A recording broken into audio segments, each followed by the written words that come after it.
viendo esa parte que a nivel técnico está muy estudiada, que se conoce y de lo cual hay bastantes trabajos. Entonces yo, como durante un tiempo fui científico o algo parecido, pues es algo que me llama la atención, ¿vale? Entonces aquí os presento algunas ideas que yo he estado recopilando sobre el sistema y vamos a enlazarlo con lo que nos ha contado Bernardino sobre la música. De hecho vamos a ver también la parte de Fourier y algunas otras cosas. ¿De acuerdo? Bien, primero quiero hablar de ciertos términos. Dale, siguiente.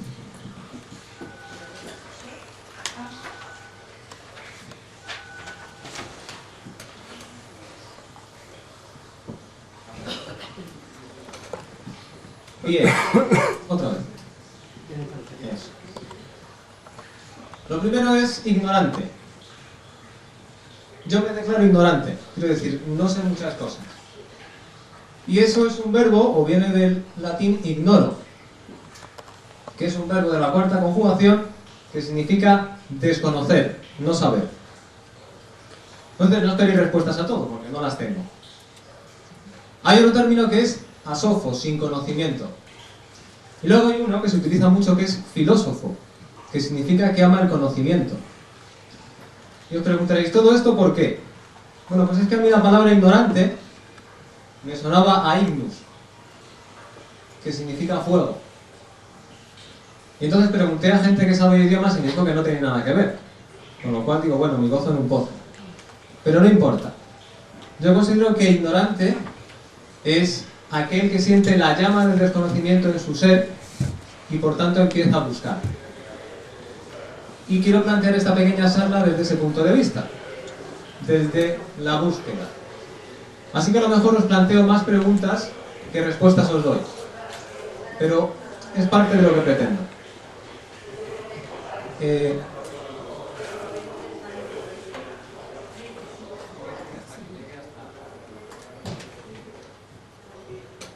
Bien, como os digo, los objetivos es empezar a ver qué hacemos con el estío. Y vamos a tratar ciertos conceptos. Por favor.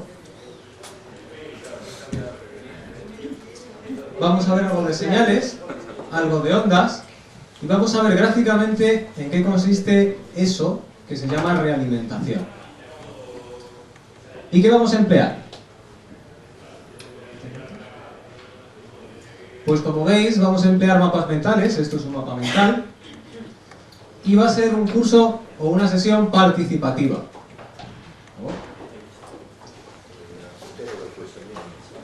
La primera parte de la participación va a ser pediros que hagamos un simple ejercicio de Brain Gym para empezar con buen pie. Entonces, nos ponemos de pie.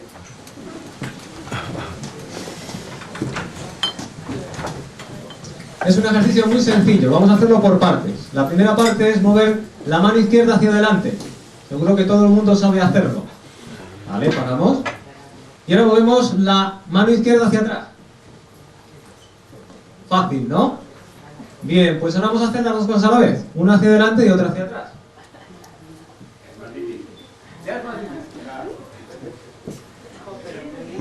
Joder, qué complicación.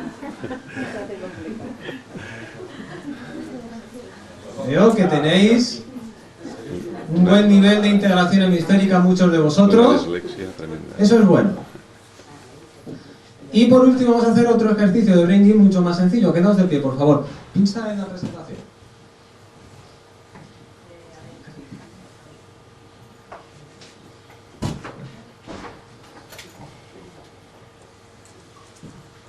Bien.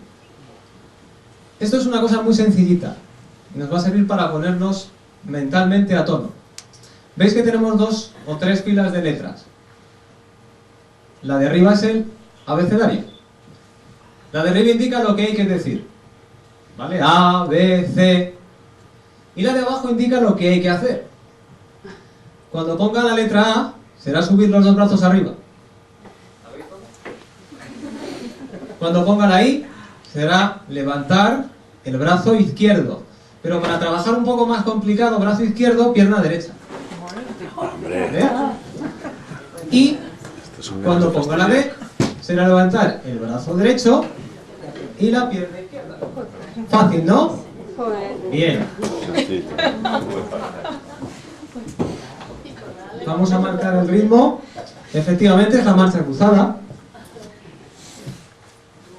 Una de prueba. ¿Vale? A ver, la A. Bien, pero la voz se ha quedado un poco corta. ¿Eh? Tiene que ser algo así como...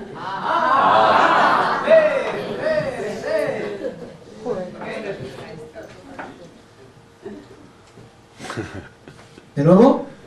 Pero ahora nos oímos. Muy bien, este era fácil, Vamos a seguir. B. A ver, empezamos por la A. Venga. A. B. B. B. Hostia.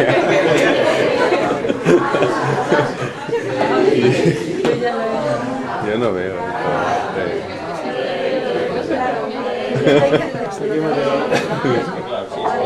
Qué suerte. Y era un poquito más rápido.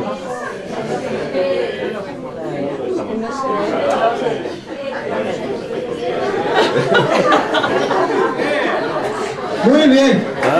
Nosotros ya queríamos. Muy bien, lo has hecho muy bien. Lo importante en este ejercicio es que no importa equivocarse, sino pillar cierto ritmo. Yo siempre lo digo, una de las empresas donde entré tiene un cartel muy grande, ya podéis sentaros, gracias.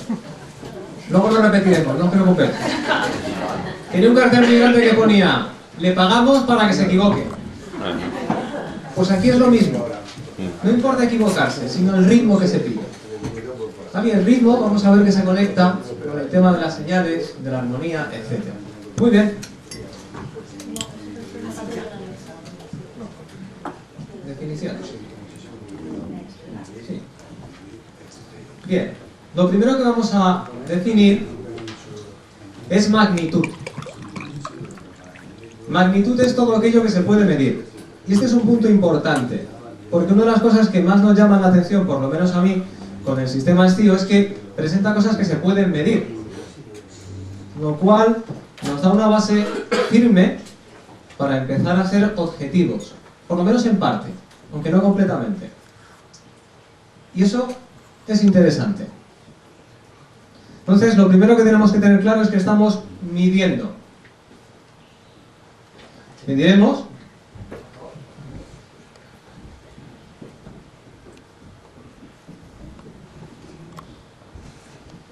magnitud, todo aquello que se puede medir. Hay dos tipos en general, las magnitudes escalares y las magnitudes vectoriales. ¿Vale? Por eso suena eso del trivector. Cuando nos movemos en más de una dimensión hablamos de vectores.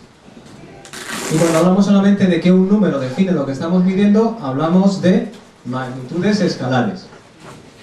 Pero esto de medir y de magnitud implica un tema importante, y es tratamiento.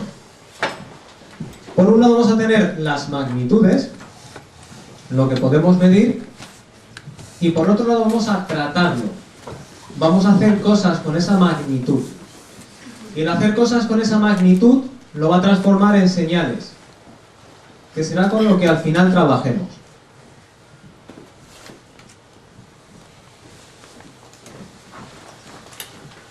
Una señal se puede interpretar de más de una manera. Por un lado es un símbolo, un gesto, u otro tipo de signo, que transmite información. Y aquí hay otro punto importante, que es la palabra información. Cuando trabajemos con señales, y una parte del estudio de las señales implica el análisis de la información que llevan, vamos a hablar de que transmiten información. Y nosotros querremos de alguna manera extraerla.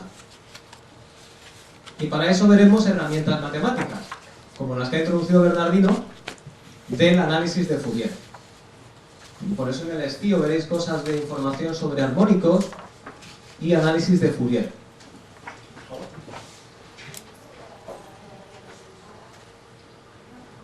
Por un lado, señal, símbolo que informa o avisa de algo.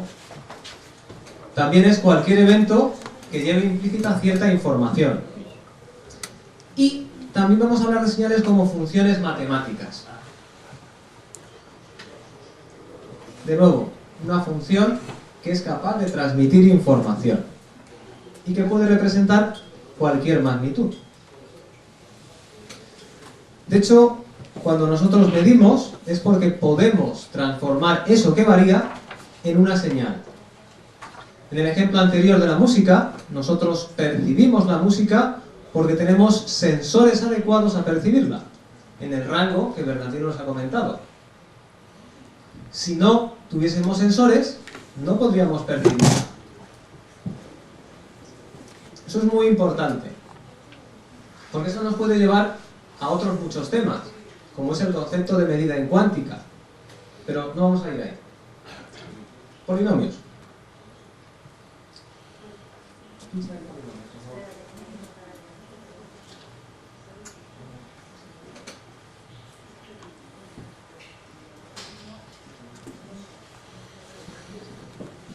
Vale.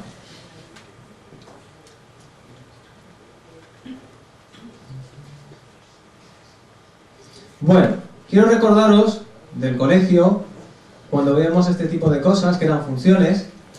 Esta era la función más sencilla, que era una parábola. Una parábola con los brazos hacia arriba. En este caso, corta más o menos en el origen. Pero podemos desplazarla.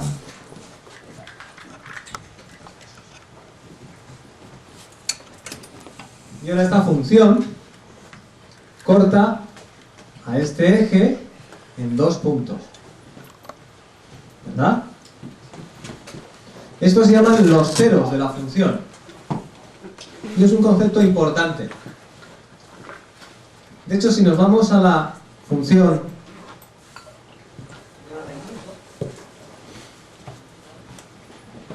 esta es una función que trajo los matemáticos de cabeza durante bastante tiempo, porque no tiene una solución algebraica. Y encontrar los ceros de esta función abrió el campo a teorías matemáticas que son la base de la simetría, de la supersimetría, etc. Pero quedaos con esto. Una función es algo que nos sirve para representar señales. Y una señal es en lo que hemos transformado una magnitud, algo que varía.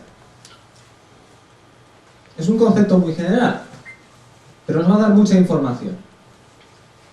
Entonces, quedaos, el concepto de cero es donde la función corta este eje de aquí. Para nosotros normalmente ese eje será el tiempo. Y esto será cualquier magnitud.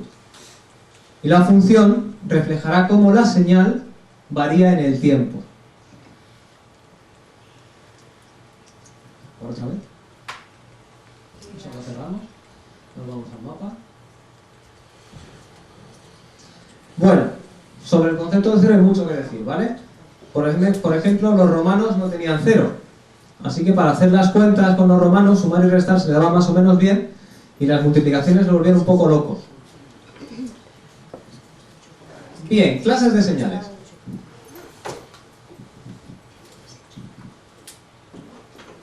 Sí. Pues podemos clasificarlas por la magnitud. Si pinchamos en magnitud, ¿vale? Pueden ser eléctricas, químicas, luminosas. En definitiva, cualquier cosa que varíe y en el fondo que podamos medir. Por el tratamiento que tienen, pueden ser continuas o discretas.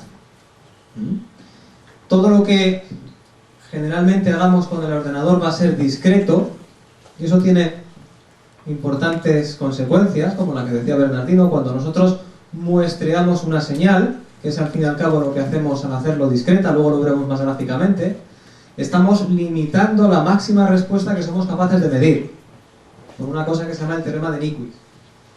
Pero bueno, y un apunte por la percepción. En conscientes e inconscientes. Y esto es para relacionarlo directamente con el quantum, con el estío. Vosotros estéis aquí sentados, mientras me oís, puede que estés tomando notas, Pero mientras lo haces hay un montón de señales que llegan a ti de las cuales no eres consciente. A menos que prestes atención. Si prestas atención te darás cuenta de la sensación de estar sentado o sentada, del ruido que puede haber fuera, incluso de la temperatura. Y hay muchas de estas señales a nivel inconsciente que tú procesas a otro nivel, también inconsciente. Si en esta sala sube la temperatura, antes de que tú te des cuenta, hay un montón de sistemas de realimentación que se ocupan de que tu cuerpo siga manteniendo la temperatura que debe. Y aunque te des cuenta que hace calor, no es eso lo que hace que tu cuerpo se regule. Continuamente nos llegan este tipo de señales, de las cuales no somos conscientes. Y muchas de ellas van a hacer que respondamos, que generemos una respuesta. Esas señales pueden ser gruesas, como un golpe, como un cambio brusco de temperatura, o pueden ser sutiles, como la variación en armónicos en una composición. Sin embargo, siguen teniendo una respuesta, de la cual no siempre eres consciente, pero la respuesta está ahí. Otro concepto interesante es el concepto de onda. Porque todos habéis oído hablar de que el electrón es una partícula, es una onda, pero ¿qué es realmente una onda? Bueno, matemáticamente, una onda es simplemente la solución de esta ecuación de aquí. Que como está en lenguaje matemático, pues no se entiende bien. Es una ecuación en derivadas, que la verdad es que ha dado mucho juego. Pero, entre nosotros, una onda simplemente es la perturbación de alguna propiedad que se propaga a través del espacio transportando energía. No solo energía, a veces también información. Tenemos aquí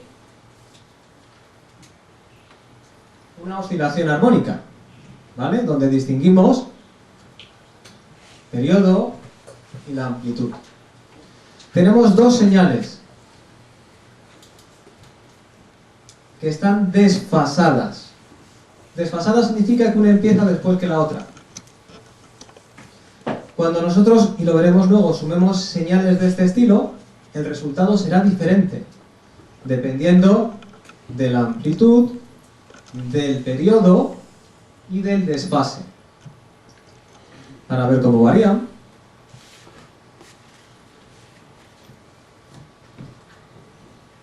Es una variación en amplitud.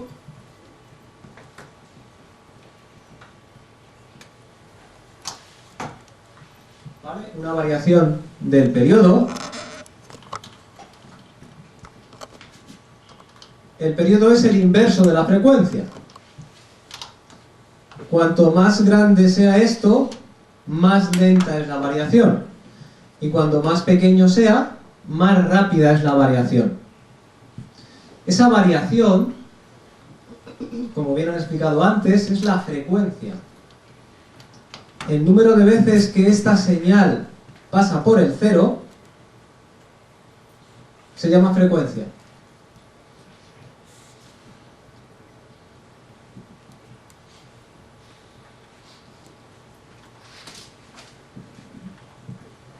Y esto sería el desfase, ¿vale? Dejamos una onda fija y va cambiando su posición dependiendo de cuándo empiece. Estas funciones, que se llaman sinusoidales, son muy importantes, dan mucho juego, porque entre otras cosas son una solución sencilla de esta ecuación de aquí. Y permiten modelar muchas cosas de forma que podamos entenderlo. Tienen un problema, y es que no son funciones reales, porque ninguna función se extiende desde el infinito hasta el infinito, sino que tiene un comienzo y un fin, lo que hemos comentado como frente de ataque, quiero recordar. Cualquier proceso físico suele tener principio y suele tener fin, pero a pesar de ello, estas funciones, y veremos que se pueden hacer trucos con ellas, son muy útiles. Nos permiten conocer el concepto de periodo o frecuencia, de amplitud y de desfase. Por eso cuando en el quantum nos suenen cosas de está fuera de fase o frecuencia, nos referimos a esto.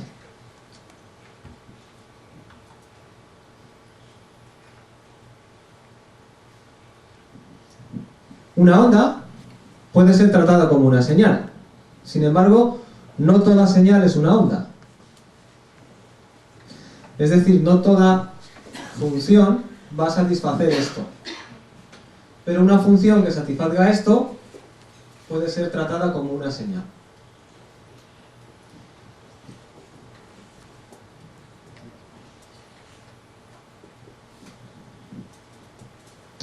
Cuando un violinista toca el violín, hace vibrar las cuerdas, como bien nos ha explicado él.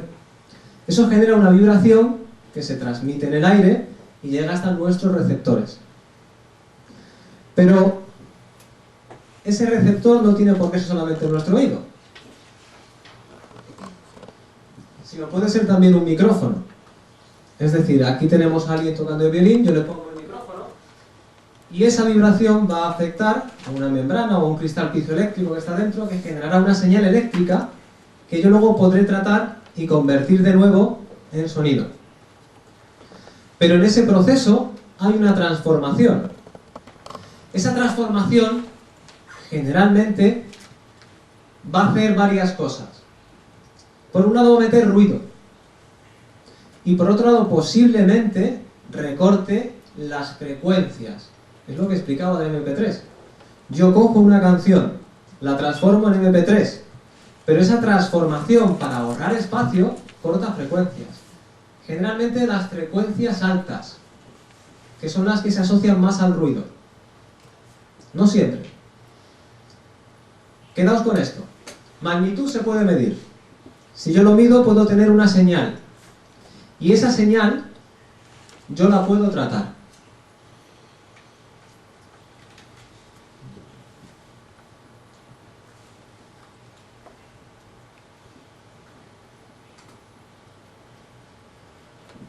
Yo esa señal la puedo almacenar de forma analógica, del cual el mejor ejemplo son los discos de vinilo. La vibración se transmitía a un disco y entonces se grababa sobre su superficie. Cuando tú cogías el disco de vinilo y lo ponías, la punta iba vibrando y eso generaba la canción. Al principio las gramolas eran muy sencillas. El altavoz era solamente un sitio que hacía eco de esa vibración minúscula de la punta. O puedo transformarlo a través de un ordenador de forma discreta. Cuando lo hago de forma discreta, no tengo toda la señal, sino trocitos de la señal. Me quedo solamente con trocitos. La muestreo.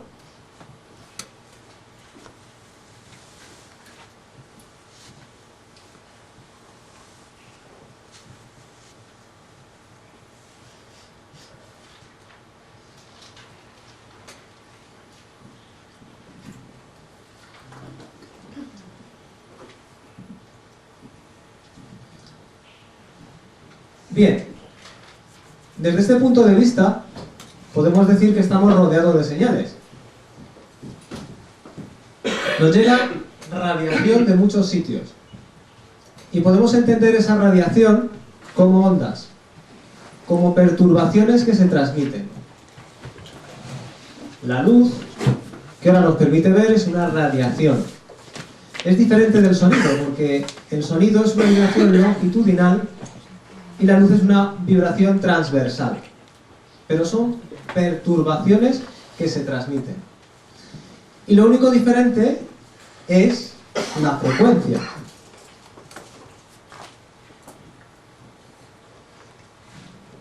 que en el caso de las ondas electromagnéticas, ese periodo se puede llamar longitud de onda. Pero básicamente es lo mismo.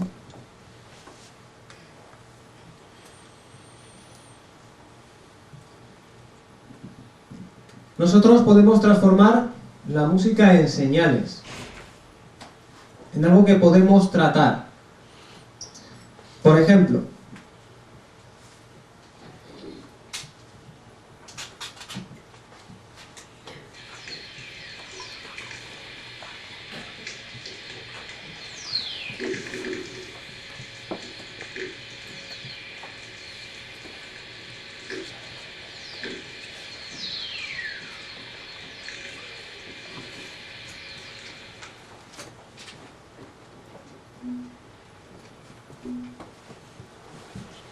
esto era el ruido, ¿vale?, que se produce en la atmósfera por fenómenos electromagnéticos. Yo puedo captar esa señal, traducirla y generar este sonido.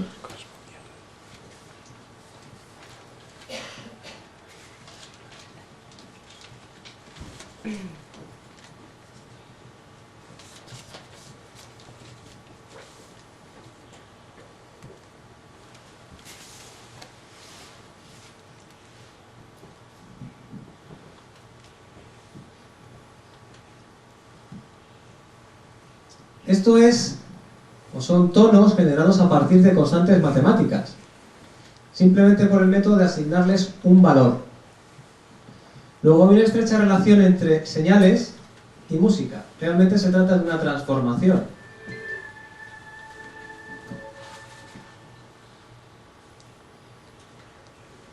No era esto, ¿eh?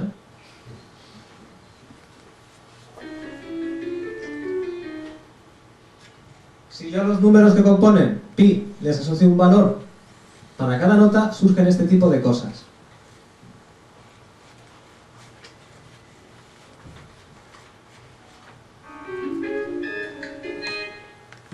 Y este tipo de composiciones. No tienen por qué ser armónicas ni quedar bien, pero se puede pasar de un campo plenamente numérico a un campo, por ejemplo, musical. Esto es, podemos transformar números en señales. ¿Os suena lo que hacemos con el estío?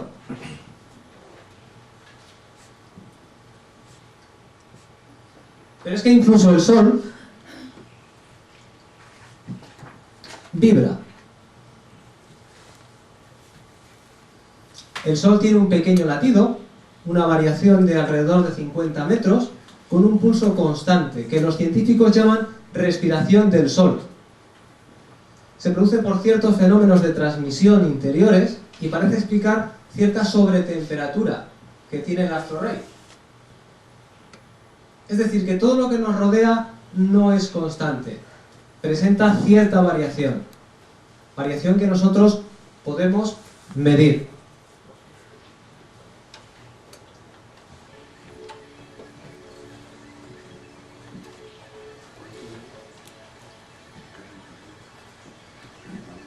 Es como si el Sol tuviese un pulso. No es único de nuestro Sol. Se da en otras estrellas. Casi que el Sol también respira.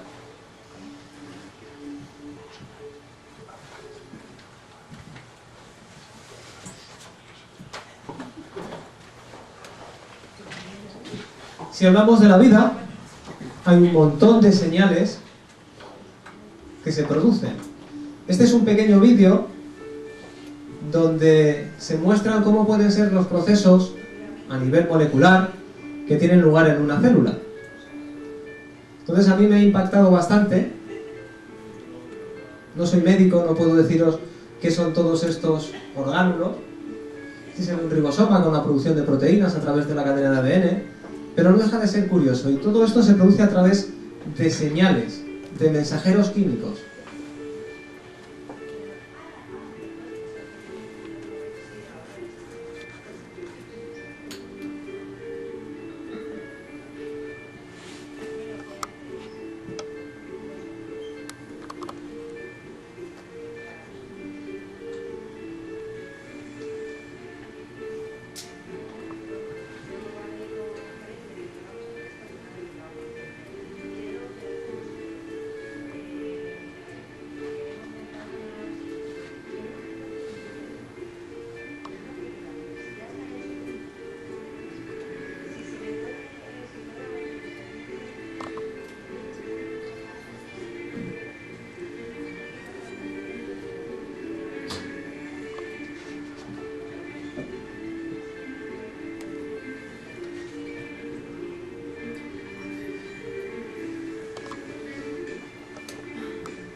Por otro lado,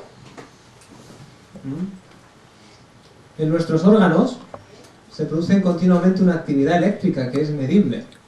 De hecho, a todos os sonarán los electroencefalogramas,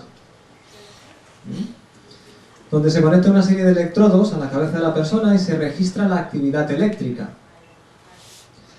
Hay incluso lugares donde te hacen el electroencefalograma, miden qué es lo que te falta, por así decirlo, y entonces generan una música que tiene por intención que tu cerebro genere aquello que no tiene.